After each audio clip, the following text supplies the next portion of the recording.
जय जगन्नाथ बंधुगण मु ज्योतिर्विद इंजीनियर दीप्तिरंजन पंडा आपण मानकु मोर चैनल कुंडली भविष्यतरु अभिनंदन और स्वागत जनाऊँगी। आज आमे आउ किछि जोग विषय आलोचना करिवा। पूर्वरु 2-3 अध्याय किछि जोग आलोचना करि सारिछे। एबे कुंडली रे सेमती आउ केउ जोग घटिले कौन आमर भल शुभ कि अशुभ से विषय आलोचना करिवा। आज प्रथम जोग होछि शुभ कातर जोग। आमे जानिछु बहुत कुंडली रे पापी और मारक ग्रह जदि होइकी निजर दशा बा अंतर्दशा से माने अशुभ फल दियंती नाही। अशुभ फल देवा कथा किंतु से माने पापी मारक ग्रह किंतु से माने अशुभ फल दियंती नाही। तार कारण होछि यदि कुंडली रे शुभ कातर जोग सृष्टि हेतिबो सेथिपई से माने पापी और मारक हेले भी से माने अशुभ फल दियंती नाही, भल फल दियंती। तेणु शुभ कातर जोग काहाकू कहा जाए, सेटा केमिति हुए कुंडली रे, सेटा जदि कौन पापी बा क्रूर ग्रहर अवस्थिति से जो भाव में थे तार दुई पट भाव में 2टी शुभ ग्रह थे तेबे शुभ कातर जोग सृष्टि हुए और सही क्रूर ग्रहर शुभ फल दे थाए। अर्थात जदि राहु रही जो जगार तार पूर्ववर्ती घर रही मंगल, तार परवर्ती घर रही गुरु, एथे गुरु मंगल होउछंती भल ग्रह बा शुभ ग्रह और राहु होउछंती अशुभ ग्रह बा क्रूर ग्रह। तेणु एमती कंडीशन ले सेठे शुभ कातर जोग सृष्टि हुए। सेमती शुभ कातर जोगरे पापी बा क्रूर ग्रह भल फल देवे जेतेबेले दुई पार्श्व थिबा शुभ ग्रहंकर अंश अनुसार बलाबल भल थिबो। जदि दिजन जानकर जो शुभ ग्रह जदि तांकर बलाबल भल नथिबो सेमानकर स्ट्रेंथ कम थिबो ताहाले भी सेते भल फल देवे नहीं। शुभ कातर जोग को ग्रह सृष्टि करती, भल ग्रह जो 4टी ग्रह शुभ कातर जोग सृष्टि करती से माने हेले बृहस्पति, मंगल, रवि और चंद्र। ये 4टी जाक ग्रह हेले देवता कैटेगोरी ग्रह। तेणु ये जो देवग्रह बृहस्पति, मंगल, रवि और चंद्र ये 4टी ग्रह जदि गोटे पापी बा जो मारक ग्रह जदि थिबो मझिरे थिबो ता दीपटे जदि यही 4टी ग्रह जोड़े ग्रह थे ताहले शुभ कातर जोग सृष्टि हो पार। तापर तार अपोजिट टाइप आउ गोटे जोग ताको कहते पाप कातर जोग। जमती खराब ग्रह 2 पार्श्व भल ग्रह रहिले तार खराब बा अशुभ फल से तार दूर हो जाए। सेमती यदि गोटे भल ग्रह 2 साइड रे 2टी खराब ग्रह पड़ जाती ताल से क्षेत्र में पाप कातर जोग हुए। जो भल ग्रहर आ शुभ फल सी दे पारती नहीं। तेणु यही प्रकार जिते हुए बहुत कुंडली रे भल और जोगकारक ग्रह होई मध्य निजर दशा बा अंतर्दशा रे पाप कातर जोग जदि सृष्टि होइतिबो ताहले भल फल से भल ग्रह दे पारती नहीं। यह केमिति सृष्टि हुए जदि कौन जोगकारक ग्रहंकर 2 पार्श्व 2टी पापी ग्रह अवस्थित होइथांती पाप कातर जोग सृष्टि होगा फल से जोगकारक ग्रह शुभ फल देवाक सक्षम हुअंती नहीं।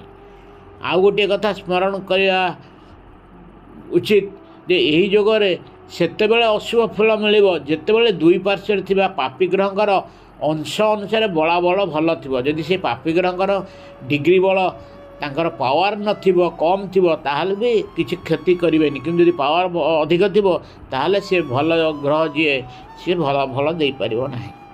पाप कातर जोग सृष्टि करथुआ ग्रह माने हेले जेंति शुभ कातर जोग हेले बृहस्पति, मंगल, रवि, चंद्र, सेंति पाप कातर जोग सृष्टि करथुआ ग्रह माने हेले केवल 3टी ग्रह शनि और राहु केतु। एठारे बृहस्पति उदाहरण जदि बृहस्पति जो घरे अच्छी तार 2 पार्श्व जदि शनि और राहु रहीगले बा शनि किंवा केतु रहीगले ताहले गुरु खराब फल देवे। आज आउ गोटे भल माने कुंडलीर गोटे विशिष्ट जोग ताकू कहती बुध आदित्य जोग। बुध आदित्य जोग ता विषय आज आम भी आलोचना करवा। बुध आदित्य जोग क्या कहती? बुध आदित्य हेले सूर्य, तेणु सूर्य एवं बुध 2 जन जाक परस्पर मित्र। जदि कुंडलीर कौन सी भाव में सूर्य एवं बुध दुई जन एकाठी रुहति तेबे बुध आदित्य योग सृष्टि होई रवि बा बुधंक दशा अंतर्दशा जो पड़ो बहुत शुभ फल दियंती किंतु तार केते गुड़े कंडीशन अच्छी कौन जेकोसी घर दी जन जाक रहीगले हो कि दी जन जाक हो पारती मित्र किंतु से जो कुंडली देखा पड़ो से कुंडली दुई जन जाक ग्रह जोगकारक ग्रह होते जदि जड़े जोगकारक ग्रह हो आउ जड़े मारक ग्रह हो अकारक ग्रह हो तेबे भी बुध दी जन जाक एकाठी थाई भी बुध आदित्य योग सृष्टि हम ना सेमती बुध जदि अस्त अवस्था थे भी यही योग काम दबनी अस्त अवस्था थे बुधंकर तो किसी पावर ना योग कड़े सृष्टि हम सेमती जेकोसी गृह जदि रवि बा बुध निचस्थ हो जाए जड़े निचस्थ हो दुई जन जाक जड़े जदि निचस्थ हो गला रवि बा बुधरु ताहले सेठी भी दी जन जाक एकाठी यही योग भी हो पार ना आ गोटे कथा हूँ बुध आदित्य योग जदि सृष्टि है सेमानकर दृष्टि भी जो भाव को पड़ो से भाव से भल फल देवे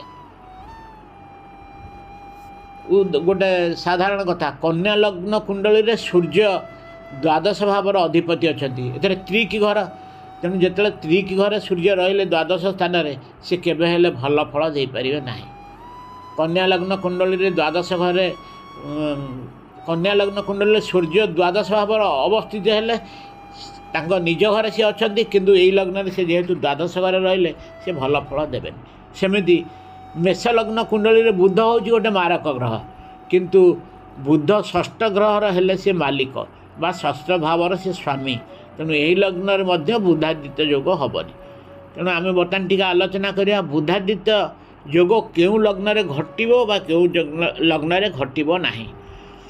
बुधादित्य योग घटुवा लग्न होची वृषर हो पारे सिंहरे हो पारे धनुरे हो पारे मकर हो पारे मकर रे यदि विपरीत राजयोग सृष्टि करुथिबो जोटी खराब ग्रह बा जे षष्ठ अष्टम बा द्वादश थे से विपरीत राजयोग सृष्टि करुथिबे तेबे हो पारे मीन भी सेमती विपरीत राजयोग जदि घटी पारे हो पारे नहले अन्यथा नुहे सेमती बुधादित्य योग घटु नथिबा लग्न होची मेषरे बुधादित्य योग घटिबो नाही मिथुन रे घटिबो नाही कर्कट रे हेबनी कन्या रे हेबनी तुला रे घटिबनी बिछा रे हेबनी कुंभ रे घटिबनी आ मकर रे हेई पारे जदि विपरीत राजयोग सृष्टि हो पारे मीन रे भी सेमती विपरीत राजयोग सृष्टि हेले हेई पारे अन्यथा नुहे तेणु आमको देखा पड़ो कुंडलीर तर्जमा कला बेलू जाना पड़ो जे बुधादित्य योग प्रकृत में जो लग्न सी अच्छा से लग्न रे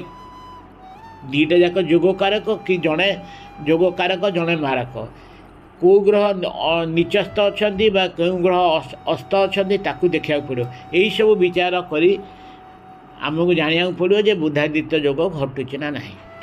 आज ये काली परवर्ती आमे भी आहरी किसी योग विषय आलोचना करवा।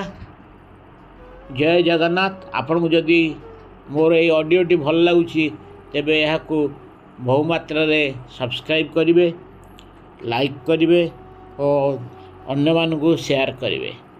धन्यवाद।